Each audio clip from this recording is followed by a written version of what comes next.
देश से गद्दारी कराने वाला एक और गिरफ्तार किया गया है। पाकिस्तानी जासूस की दरअसल गिरफ्तारी हुई है। पोरबंदर से गिरफ्तारी हुई है। एटीएस ने पाकिस्तानी जासूस को गिरफ्तार किया है। नेवी कोस्ट गार्ड की खुफिया जानकारी दरअसल लीक की जा रही थी इस जासूस की ओर से। जतिन चारनिया नाम का शख्स बताया जा रहा है। ये पाकिस्तानी इंटेलिजेंस एजेंसी की महिला के संपर्क में था। जतिन, एक जासूस की गिरफ्तारी की गई है और इस गिरफ्तारी को बड़ा माना जा रहा है। बताया जा रहा है कि भारत में रहते हुए सेना से जुड़ी जानकारियां ये जासूस जुटा रहा था। पिछले कई महीनों से ये एक्टिव था। जानकारी इस जासूस के बारे में जब लगी तो इसे धर दबोचा गया। गुजरात से पाकिस्तानी जासूस की गिरफ्तारी की गई है। पोरबंदर से इसकी गिरफ्तारी हुई है। जांच में पता चला है कि जतिन चारनिया की उम्र करीब 21 साल है और पिछले कुछ महीनों से ये पाकिस्तान इंटेलिजेंस के संपर्क में था। इस गिरफ्तारी को बड़ा माना जा रहा है। फिलहाल पूछताछ इस पकड़े गए जासूस से की जा रही है। आईएसआई को सूचनाएं भेजी जा रही थी जतिन नाम के इस जासूस की ओर से। गुजरात एटीएस ने इस पूरी गिरफ्तारी की कार्रवाई को अंजाम दिया। गुप्त सूचना के आधार पर इस कार्रवाई को अंजाम दिया। जतिन चारनिया की गिरफ्तारी की गई। पोरबंदर में समुद्र तट पर मछली पकड़ने का व्यवसाय बताया जा रहा है कि ये करता है और पिछले 4-5 महीनों से पाकिस्तानी एजेंट के ये संपर्क में था।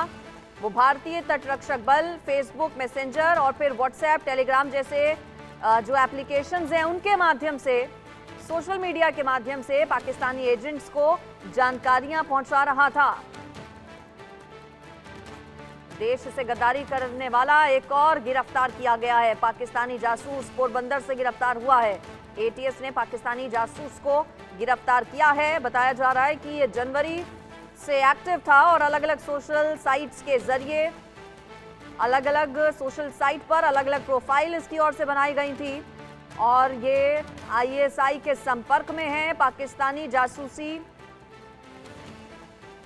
पाकिस्तान को ये मदद कर रहा था जासूस।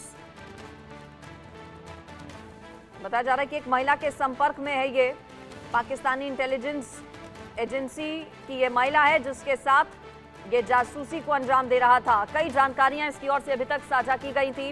गिरफ्तारी से कर लिया गया है। अब पूछताछ में माना जा रहा है कि कई बड़े खुलासे इससे हो सकते हैं।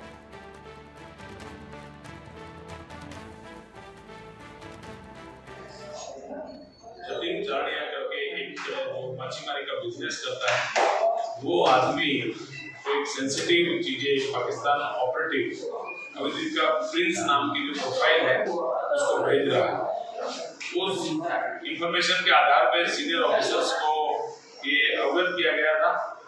उसके बाद एक टीम का गठन हुआ था जिसमें पीए मृणाल शाह, पीएसआई डीवी राठौड़ और पीए वांडेर को शामिल किया गया और ये टीम ने उसके फाइनेंशियल और सोशल मीडिया मॉनिटरिंग को करते हुए अच्छे एविडेंस कलेक्ट किए और वो एविडेंस के आधार पे एटीएस पुलिस स्टेशन पे एक गुना रजिस्टर किया और वो गुना आईपीसी सेक्शन 121 के और 120 बी के अनुसार गुना दाखिल किया गया है। आगे की इन्वेस्टिगेशन एटीएस कर रही है और उसने कुछ 6,000 रुपये अलग-अलग तरीकों से उसने लिए। इस खबर पर ज्यादा जानकारी के साथ गुजरात से हमारे संवाददाता जयेश सोढ़ी जुड़ गए हैं। जयेश, क्या क्या भारत के सीक्रेट्स इस जासूस ने पहुंचाए थे पाकिस्तान? कब से ये एक्टिव था? किसके संपर्क में है? क्या क्या जानकारियां साझा की गई हैं? जी बिल्कुल, आपको मैं बता दूं कि उसने जो इंडियन कोस्ट गार्ड और नेवी की जो खुफिया जानकारी है, जो मतलब नेवी और कोस्ट गार्ड के जहाजों के बारे में उसने जानकारियां दी है। इसके अलावा उसकी जो मूवमेंट होती है उसकी जो खुफिया बहुत ही सेंसिटिव जानकारी जो है वो पाकिस्तान के एक सोशल मीडिया ग्रुप में उसने शेयर की है। जो एक महिला है वहां की इंटेलिजेंस एजेंसी की अफसर बताई जा रही है, उसके साथ वो संपर्क में था और ये भी कहा जा सकता है कि इसके अंदर हनी ट्रैप का भी मामला हो सकता है कि सामने आए, क्योंकि वो महिला उसके साथ काफी लंबे अरसे से संपर्क में थी और ये प्रेम संबंध के प्रेम जाल में उसको फंसाया था और उसके साथ वो शादी करने का झांसा भी दिया जा रहा था। तो इस तरह से उसको एक हनी ट्रैप के अंदर फंसा के उससे जानकारियां निकाली जा रही थी। और ये भी बताया जा रहा है कि जो एटीएस है उसने बहुत दिनों से उसके ऊपर वॉच रखी हुई थी और जब पुख्ता सबूत इकट्ठा हो गए तो उसके बाद एटीएस ने ये कार्रवाई की है और अभी उससे पूछताछ की जा रही है और इसके साथ और कौन कौन से जो स्थानीय संपर्क है और कहां से वो जानकारियां जुटा रहा था, इस तरह की सारी बातें जो है वो जानने की कोशिश की जा रही है। एटीएस ने अभी उसको ऑफिशियली अरेस्ट कर लिया है और साथ ही उसकी सघन पूछताछ भी चल रही है। हो सकता है कि आने वाले समय में बड़े खुलासे भी इस मामले को लेकर के हो जाए। बिल्कुल जयेश, ये गिरफ्तारी जाहिर है बड़ी मानी जा रही है। पाकिस्तान में लोगों के साथ ये संपर्क में था, क्या ट्रांजैक्शंस की भी कुछ खबरें आई हैं? क्या वहां से पैसा भी मिला था इस जासूस को? जी बिल्कुल, यही जानकारी पुलिस भी अभी जुटा रही है क्योंकि उसके अकाउंट डिटेल्स और उसके अकाउंट की जो जांच है वो भी चल रही है। पुलिस को एटीएस को ये भी शंका है कि जिस तरह से वो संपर्क में था उसको ये जानकारियां देने के लिए पाकिस्तान से फंडिंग भी की गई है और यही बात को लेकर के उसके सारे अकाउंट्स वगैरह की भी जानकारी जुटाई जा रही है। साथ ही ये भी हो सकता है कि किसी और के अकाउंट में फंड आया हो, तो इस तरह की बात भी जो है जांच के दायरे में है और अभी पूरा सेंसिटिव मामला है, इसलिए पुलिस खुलकर ज्यादा इसकी जानकारी नहीं दे रही है क्योंकि और किस एंगल पर कौन-कौन से कितने कनेक्शंस पर जयेश पुलिस मामले की जांच कर रही है और क्या अलग-अलग सोशल साइट्स पर कुछ ऐसे अकाउंट्स भी पाए गए हैं जिससे ये पता चलता हो कि और लोगों के साथ भी ये संपर्क में था पाकिस्तान में?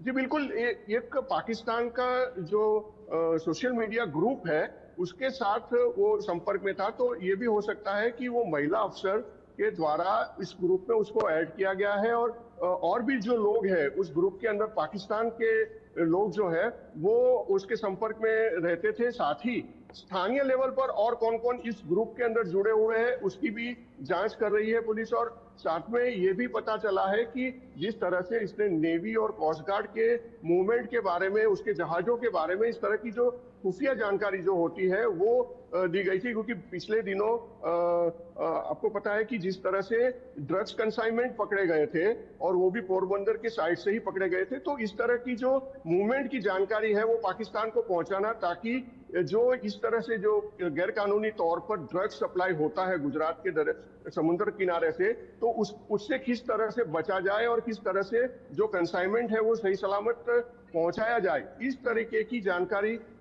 अभी प्राप्त हो रही है कि इसको सेव करने के लिए, वो कंसाइनमेंट को भेजने के लिए, सेव करने के लिए इस तरह की जानकारियां जुटाई जा रही थी। और इससे जुड़े जो लोग हैं वो इस ग्रुप के अंदर शामिल थे और जो जानकारी वो पा रहे, जो मांग रहे थे, तो इससे ये हो सकता है कि आने वाले समय में जो ड्रग्स के कंसाइनमेंट इंडिया भेजे जाने वाले हैं, तो उसके लिए उन लोगों का जो कोई मास्टर प्लान हो सकता है। तो ये सारी चीजों के बारे में एटीएस अभी जानकारी जुटा रही है और ये भी हो सकता है कि आने वाले टाइम में ड्रग्स के डीलिंग के लेकर के और भी कोई मामले सामने आ सकते हैं। चलिए ठीक है जयेश, नजर आप बनाए रखिएगा। फिलहाल शुक्रिया इस पूरी खबर पर जानकारी देने के लिए।